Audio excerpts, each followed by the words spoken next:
Olá, tudo bem?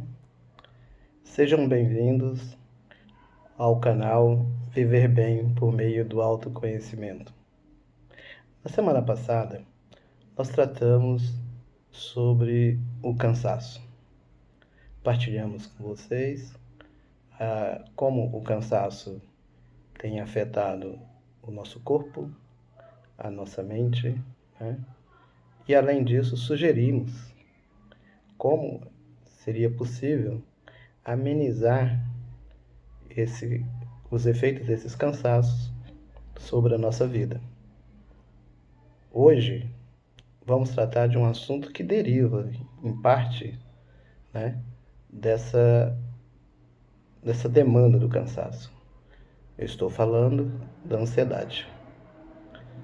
Embora o tema do cansaço e o tema da ansiedade eles se acentuem em tempos de crises, né, como a pandemia que nós estamos vivendo, no dia a dia, na normalidade do dia a dia, esses dois temas, cansaço e ansiedade, estão sendo comuns na vida da maioria das pessoas.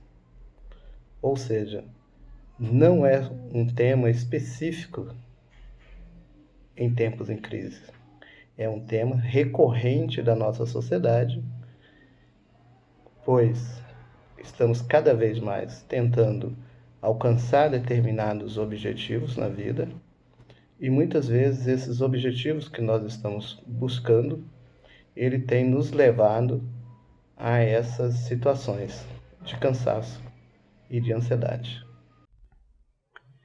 Se pararmos para pensarmos bem sobre a nossa vida, podemos perceber que ela está circunscrita, né, em volta, né, ela está o tempo inteiro sendo solicitada, né, que a gente se posicione e responda a alguns tipos de problemas que vão surgindo. Os problemas são comuns na nossa existência, das quais nós podemos enfrentá-los, né, para resolvê-los e darmos determinadas soluções de acordo com aquelas necessidades que eles exigem. No entanto, eu quero dizer para vocês que parece que existem dois tipos de problemas. Aqueles problemas que são solucionáveis, que a gente propõe resposta e damos conta de resolver no dia a dia, né?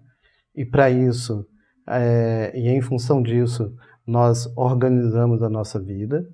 Então a gente levanta cedo, a gente já sabe que tem um café da manhã para ser feito, tem as atividades do dia a dia que são necessárias serem realizadas, temos que ir ao trabalho, temos que desenvolver determinadas tarefas.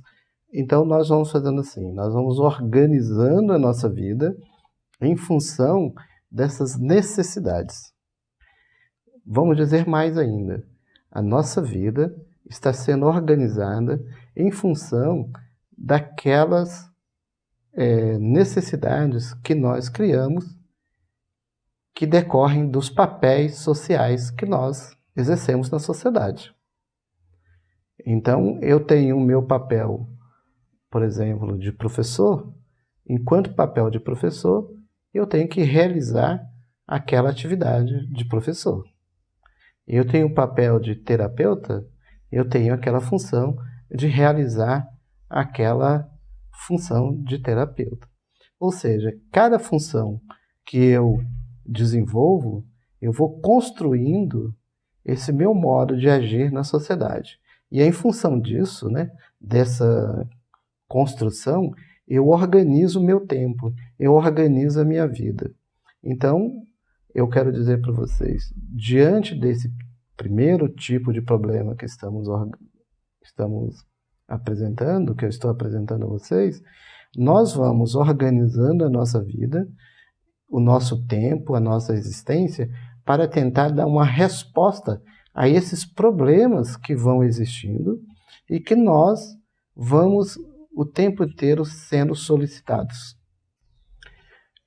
Assim como existe, né, na nossa vida está permeada de problemas em que a gente consegue resolvê-los, ou seja, há um conjunto de problemas que no dia a dia a gente precisa resolver em função dessas atividades e das funções que a gente realiza e desempenha no dia a dia.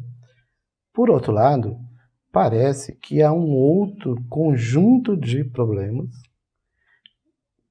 que a gente não tem muito o que fazer. Parece que há problemas em que a gente não dá conta de solucionar.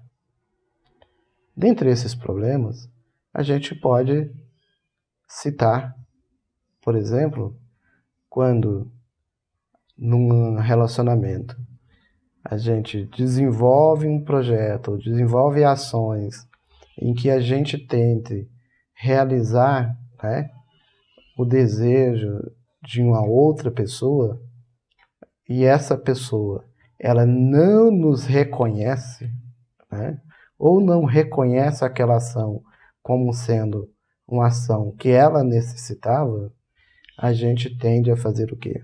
A se frustrar. Então, na nossa vida, a gente cria projetos, né, para a realização das atividades que a gente desenvolve em função das nossas profissões e das funções que a gente exerce na sociedade, mas muitas vezes a gente não tem projeto para solucionar os nossos próprios problemas. É daí que vem a frustração. Então, qual é o projeto que eu tenho? Qual é o conjunto de saberes, né? Qual a estratégia que eu tenho para lidar com as minhas frustrações?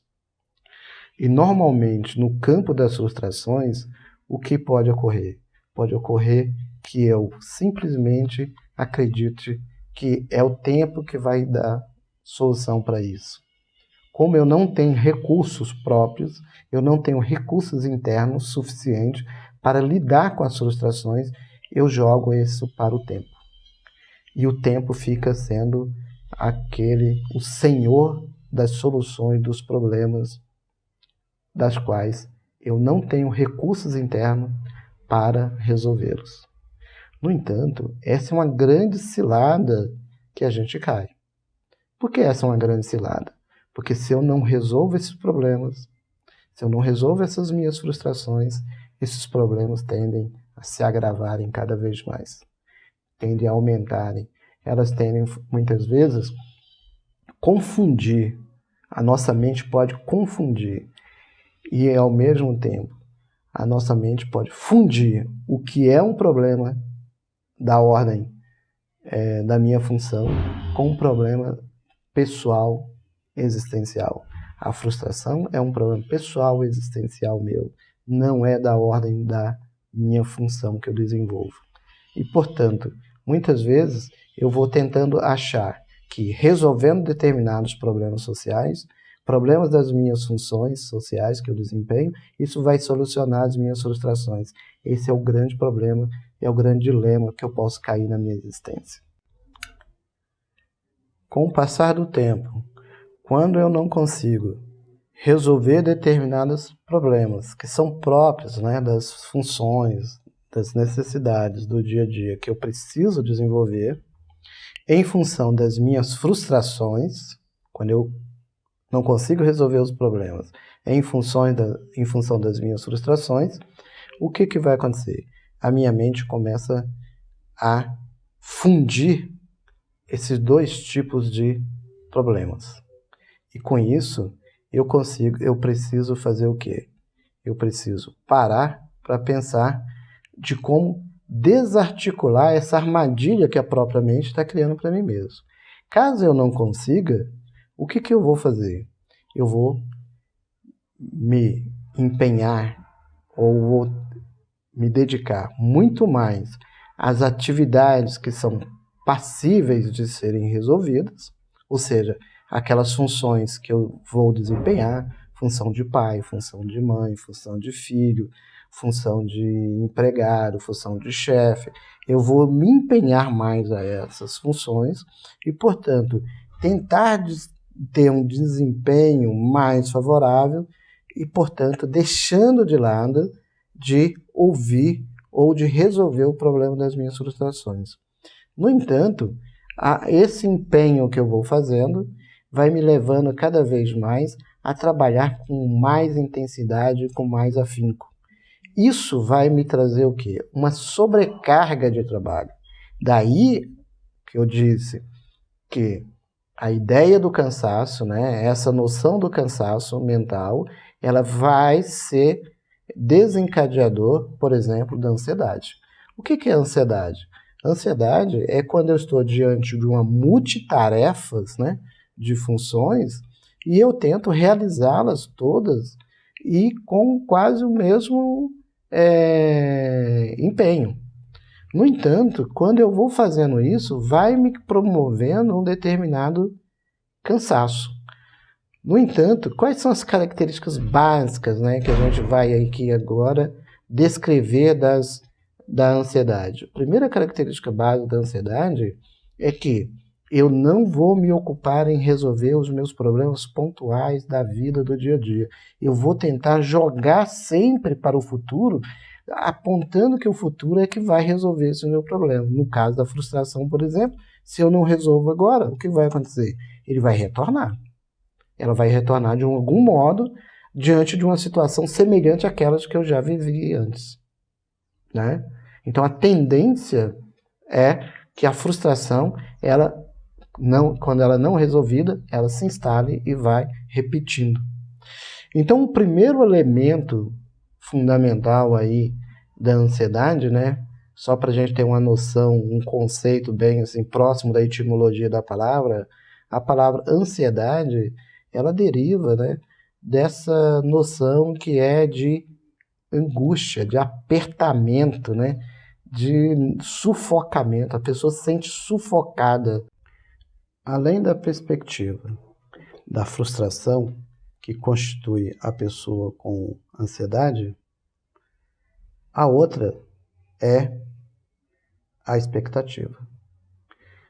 A pessoa ansiosa, ela vai sempre trabalhar na expectativa de atender o melhor possível os apelos dados em função da sua atividade que desempenha. Então, as suas funções sociais, suas funções de trabalho, as suas funções de mãe, de pai, de filho, de avó, né? Suas funções sociais todas, eles vão desenvolver uma tentativa de atender o máximo possível a expectativa do outro. Por quê? Porque com essa noção da expectativa, ela está tentando eliminar a ideia de fracasso. E para atender essa expectativa, ela vai lançar sempre o projeto de vida pessoal para o futuro.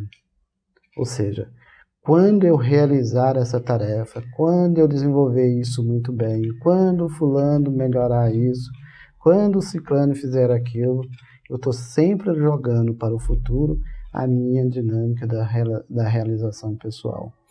Nesse caso, é uma característica comum da pessoa com ansiedade não se ocupar do dia a dia, mas sempre se ocupar de um futuro. O futuro para ele é onde vai realizar a sua própria existência. E nesse caso, esse é o grande dilema, né? É a grande trama, ou assim, a grande confusão que a mente dele traz para ele e que ele passa a acreditar. Ele passa a acreditar em que a realização dele não se dá no aqui e agora, mas no futuro mais longínquo, mais distante. Por isso que quando ele vai realizar pequenas atividades, como por exemplo, ir ao banco para desenvolver ali algumas atividades mínimas, o que ele tenta fazer? Ele vai começando a ficar ansioso, vai dando sudoreses, vai aumentando os tiques, o pé vai começando a balançar de um lado para outro, o braço também, ele vai começando a falar mais. Ou seja, esses são elementos das pessoas que vão caracterizando mais ou menos assim. Ele quer realizar aquela atividade o mais rápido possível, com uma determinada eficácia e eficiência, no sentido de que aquilo cause menos dor e menos transtorno para a sua vida. Então veja como ele está tentando trazer para o presente, né, esse futuro, mas não em função de se realizar nesse futuro. Pelo contrário, ele está tentando trazer o futuro para o presente, mas para projetar a sua vida, né, para um outro futuro que ainda não existe. Ou seja, ele está sempre longe de si mesmo. Então, é fundamental a gente entender como que a mente, né, da pessoa com ansiedade vai funcionando. O outro elemento fundamental disso é o medo. O medo é constitutivo, né, da ansiedade. Por quê? A pessoa, como ela vai tentando realizar as suas atividades, na verdade, ela tem medo de quê? Ela tem medo de errar. Esse é o grande erro, né? Elas têm um medo do erro, porque para elas, se errarem, ela vai voltar à frustração novamente. Então, como ela não resolveu aquele problema anterior, desencadeia o processo de medo. E muitas vezes nem é um medo real, é um medo só de ter medo. Além da frustração, do medo, da tensão minuciosa, da expectativa comporem, né, esse quadro que a gente diria assim, de uma pessoa ansiosa, há ainda dois outros indicadores importantes. O primeiro indicador é a insegurança. Normalmente a pessoa com ansiedade ou em estado de ansiedade, ela tem um processo muito inseguro, ela tem desenvolvido aí uma insegurança em realização ao seu projeto de vida e aquilo que ela deseja para si mesma.